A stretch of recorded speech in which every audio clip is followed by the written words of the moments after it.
তো দিদি আজকে আপনাদের কিস্তিগুলো দিতে লাগবে, আমার কিছু করার নাই। অফিস থেকে চাপ দিলে কি করব? দাদা কিস্তির জন্য আসছিলাম। একটা খবর শুনিনু জানিস? কি খবর তে? আরে হাই দেখ, চন্দন মাস্টারটা দিয়ে আসছিল, ওই মাস্টারটা বলে চাকরি ছাড়ি পালাই গেলে। হ্যাঁ ঘন্টার চাকরি কিস্তি না ঠা বলে বলে মই বেতনে পাবা না। এই ফালতু চাকরি না করি না যদি 3 বছর ধরে মই ধানে কাটি বেড়ানোই তাহলে মোর অনেক টাকা হয়। আল্লাহ চাকরি মই গুষ্টি মারুম। বর্তমানে আমার কোনো চিন্তা নাই আর বিরক্ত করার কোনো লোকও নাই। শালা কিস্তির মাস্টারটা একদম জ্বালাই খাইল। হ্যাঁ ঠিকই কয়াস। হ্যাঁ তো যাই হোক, চন্দন মাস্টার আর আমার মধ্যে একটা লড়াই হল, আর সেই লড়াইয়ে আমরাই বিজয়ী হলো।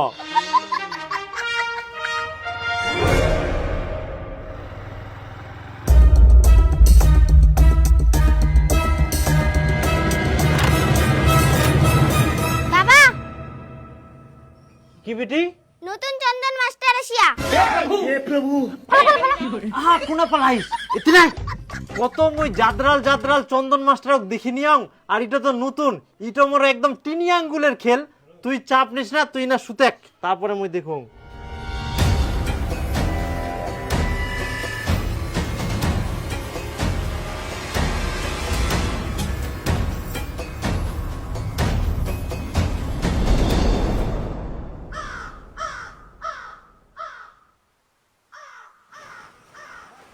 কাকা একটু দাঁড়ান তো। আচ্ছা কাকা, এটা কি টুম্পা রায়ের বাড়ি? হ্যাঁ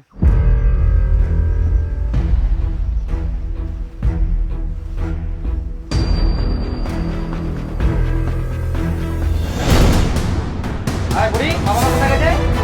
আগে যাই, কোনো দিনও পাওয়া যায় না। ওই আছে, ওই দিদি, বাতাসে, ওই তোর বাবা কোথায় রে? তোর কি বাবা বলে যায় না তো? আপনারা কেমন লোক বলুন তো, কেসি না দিয়ে লুকাই লুকাই বেড়াচ্ছেন? তাও লোক বলা নাই, কোথায় লুকাইছে? টুম্পা রায়, স্বামী সবুজ রায়, এনারা গত 9 মাস ধরে কিস্তি দেয়নি। আপনি তো নতুন জয়েনিং করেছেন, কিন্তু আপনার মধ্যে একটা আলাদাই গুণ দেখতে পাচ্ছি, আলাদাই দোষ দেখতে পাচ্ছি, যেটা একমাত্র বাঘের মধ্যে থাকে। বাঘ যেভাবে দৌড়ে শিকার করে, তেমনি আপনাকে এনাদের কিস্তিগুলো রিকভারি করতে হবে। Yes sir.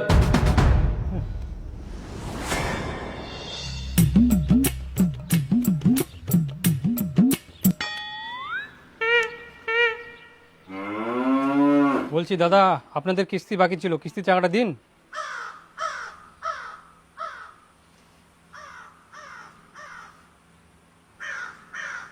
একটা মানুষ কোনো মতো বাঁচিছে, কুকুন চুলি যায় সেটা কোয়া মুশকিল, আর তোমরা কিস্তি চাচ্ছেন? কেমন ধরনের মানুষ তোমরা?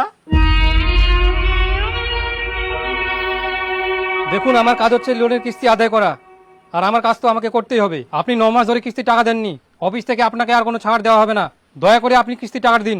আপনি কি অন্ধ? আপনি একটা কাজ করুন, এই যে ধরুন বাস। কেন? ধরুন না, ধরুন ধরুন।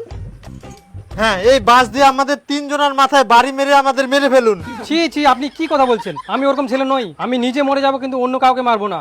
কি বলছেন? আপনি কাউকে মারবেন না? তাহলে দেখুন, আমার স্ত্রীর 2টো কিডনি ফেল, আমি কত বাঁচানোর চেষ্টা করছি, কোনো মতোই বাঁচাতে পারছি না। আপনি যদি আজকে কিস্তি নিয়ে যান, তাহলে মনে করবেন আপনি একটা মানুষকে মেরে ফেললেন। আপনি কি সেটাই চান যে একটা মানুষ টাকার অভাবে মরে যাক? না না, আমাকে ক্ষমা করে দিবেন, আমি চাই না আমার জন্য একজন মারা যাক।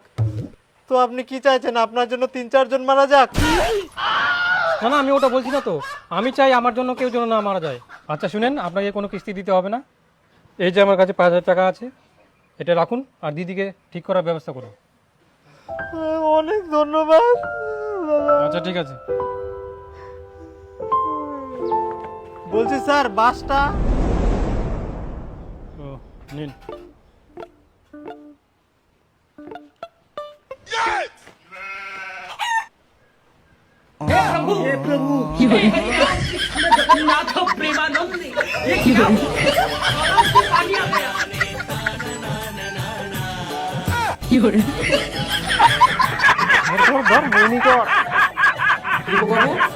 আপনাকে পাঠালাম বাঘের মতো কিস্তি রিকভারি করে নিয়ে আসতে, কিন্তু আপনি বিড়ালের মতো সুরসুর করে চলে আসলেন কিস্তি না নিয়ে। ওরা কিস্তি ফাঁকি দেওয়ার জন্য তো অভিনয় করবে, কিস্তি রিকভারি করে তারপরে অফিসে আসবেন। যান।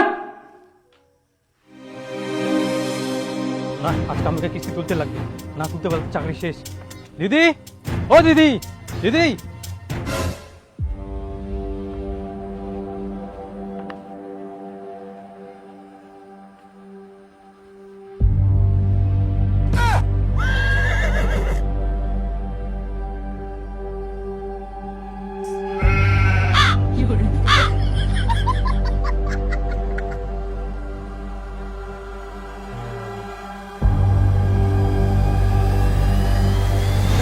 ওরা কিস্তি ফাঁকি দেওয়ার জন্য তো অভিনয় করবে, কিস্তি রিকভারি করে তারপরে অফিসে আসবেন, যান।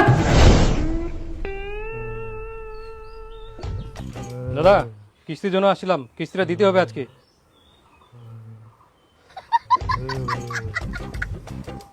দাদা কিস্তির জন্য আসছিলাম।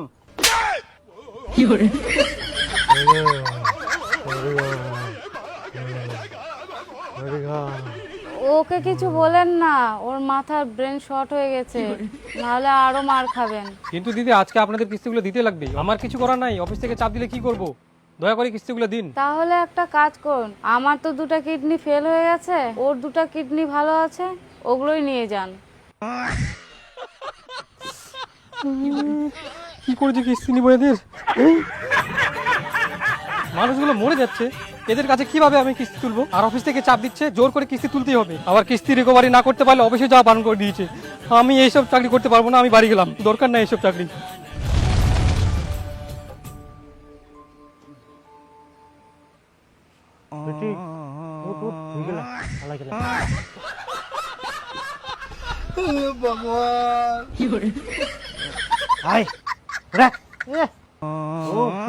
মজা করি আমরা শেয়ার করে আসো, চল বেটি।